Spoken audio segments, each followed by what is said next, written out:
خلي بالك الأم هي بتبقى رمانة الميزان في البيت والتوافق ما بين الأب والأولاد. الأم الغبية اللي تصغر الأب في عين الولاد، أو تحسسهم إن هو ملوش لازمة، أو تسفه من كلامه قدامهم.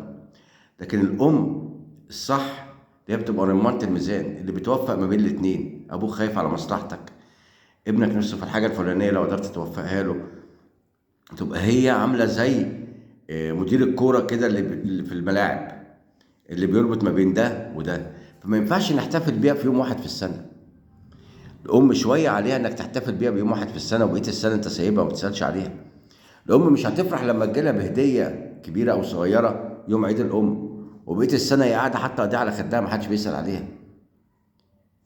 لما عملوا احتفال الغرب بيوم الأم وإحنا قلدناهم، فقدنا قيمة الأم.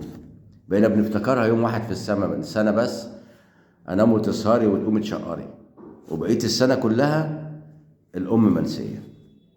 يتوب علينا ربنا.